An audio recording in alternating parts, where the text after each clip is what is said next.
Hello, my name is Rhun Emlyn and I'm a lecturer in the Department of History and Welsh History at Aberystwyth University.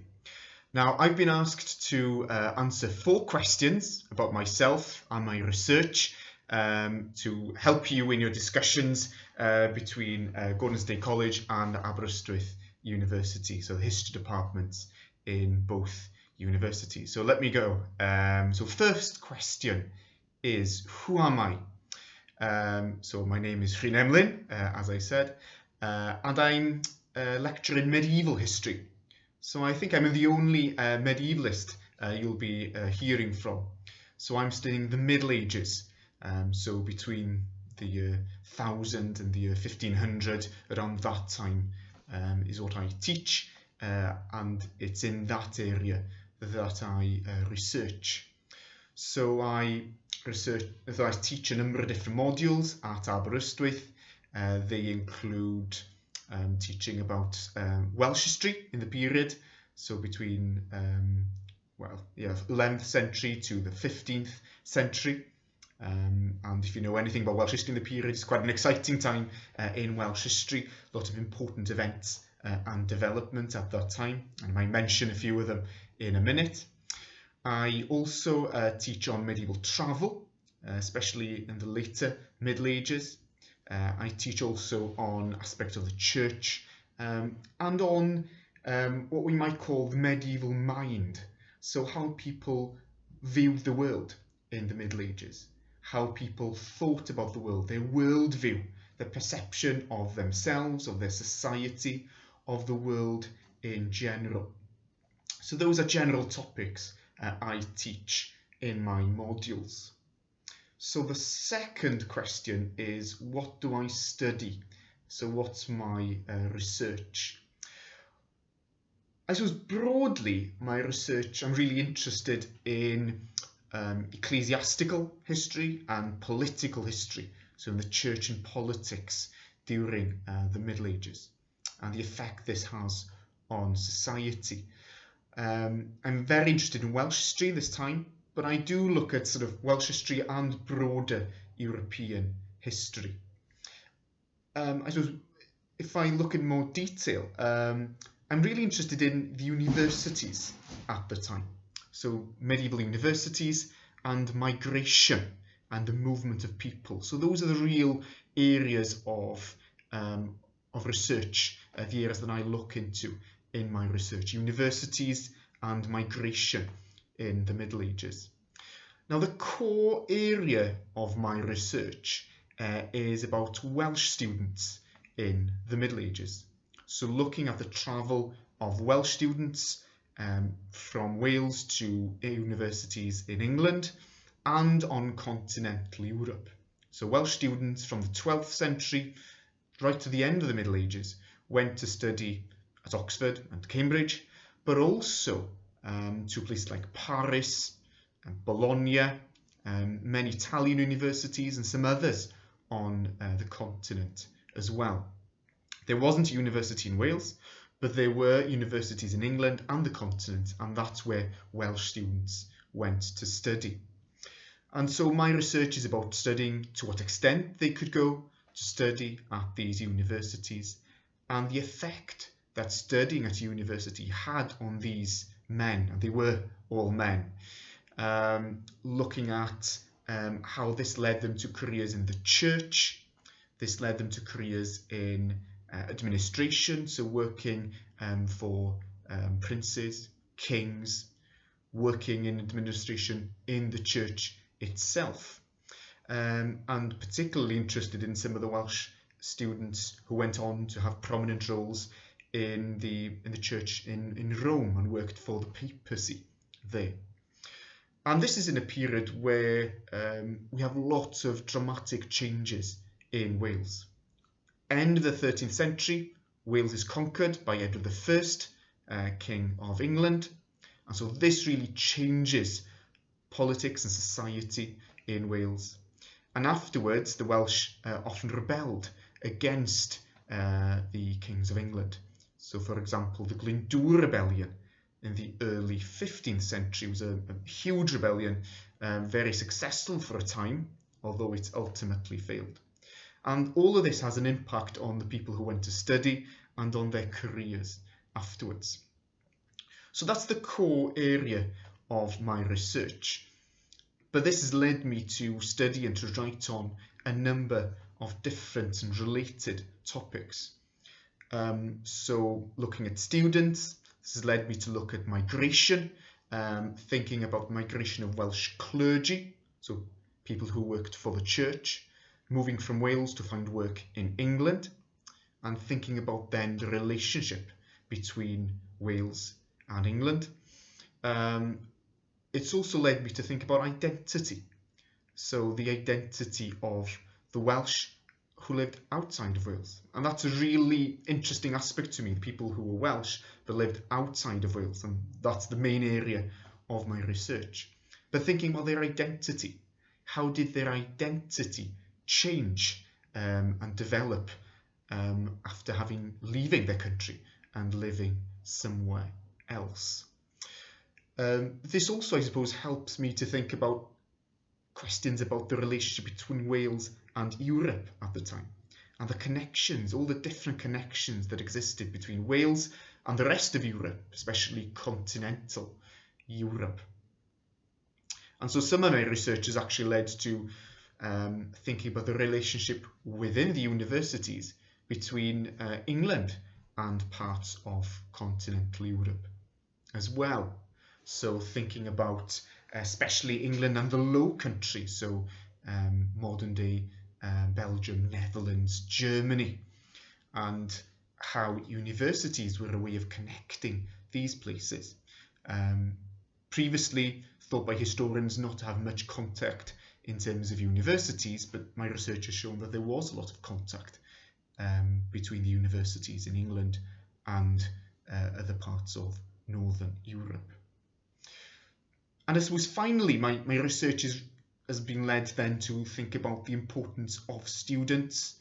So I'm sure you'll be glad as students that students were really important in the Middle Ages, and the way that graduates had an impact on Welsh society.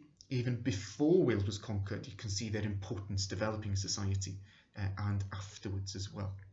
So that's what I study. So I've spoken for longer than I expected on that, but that's my area of study in general. Right, the next question. How did I get to study this topic? Well, I did all my degrees at Aberystwyth. So I came to Aberystwyth as an undergraduate, and then did my master's and my PhD at Aberystwyth, and now I'm a member of staff in the department. In a way, my undergrad degree was not on medieval history. My dissertation was on the 18th century, but it was about an amazing figure. I think he's one of the unsung heroes of Welsh history, called Griffith Jones from Llanddowror, and he set up schools across Wales. So they weren't permanent schools, but they were schools set up for a series of months, which taught over half the population of Wales to read in the 18th century. So Wales became a very literate country very quickly through these schools. So a really amazing achievement. But I was always really interested in medieval history. And so I suppose you can see then I've been led to look at education in the Middle Ages. I did my master's on identity, but after doing the master's dissertation, I didn't really want to focus all my efforts on identity, because it can really be a difficult topic. I suppose if you ever study identity, you realise how difficult it can be. So I went on to look at communities of clergy. That's what I wanted, really to look at the church, look at communities of Welsh clergy outside of Wales. And I got increasingly interested after looking at universities in the students and who these students were. And so that's what led me then to look at these individuals, these Welshmen who were students, who were clergy, who lived outside of Wales. And so that's how I was led to this field of study.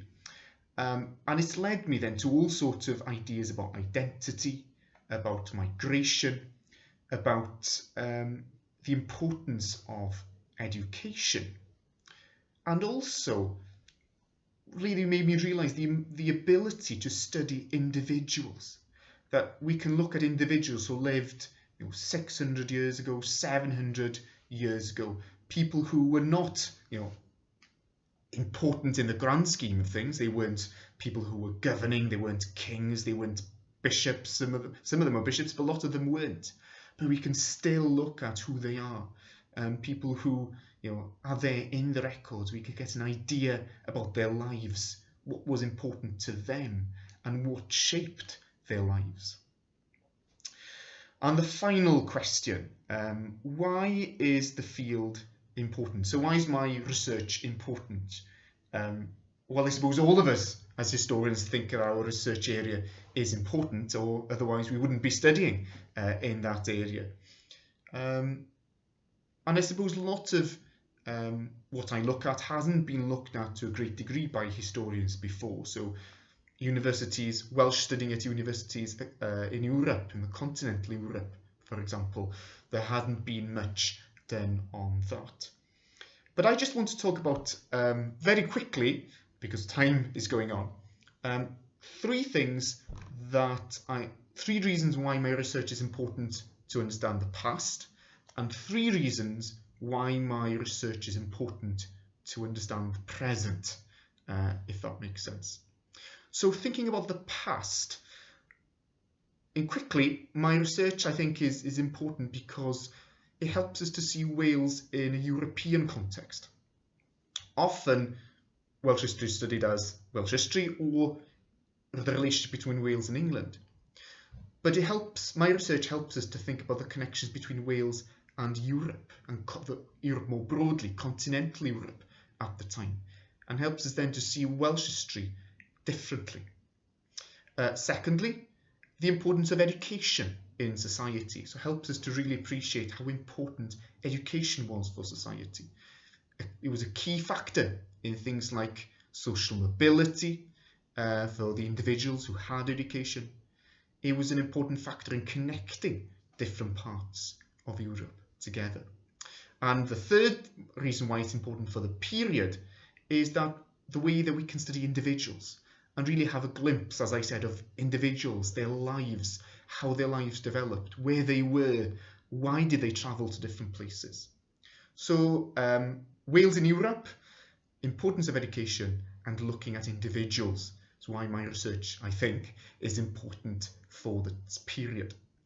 But three reasons I think my research is important for today. Very quickly, looking at Wales in the period and travel and connections with other parts of the British Isles, I think is important in a time where there are increasing tensions in the United Kingdom, and you can see the weakening of British identity. You can see different parts of the United Kingdom going their own way, and so looking at the history of the relationship between the nations of the United Kingdom help us to understand what's going on. Secondly, Europe. Now, some of you who are Americans might be aware that this is quite an important topic and has been for a few years now, our relationship with Europe. So it's important to understand the past and how connected we've been with Europe over the last 1,000 years and the different connections that have existed. And finally, the third reason I think my relationship is important for today is migration. And this is obviously a very important topic in politics in Europe and in America at the moment. And looking at migration and the history of migration, how people have travelled in the past, gives us an important perspective in current debates about migration. So thank you for listening to this presentation. I hope your discussions go well, and I hope you'll have, it'll help you to think about the way that history is seen differently, and the way that history is studied differently in different periods, and both in Aberystwyth and over in the US as well.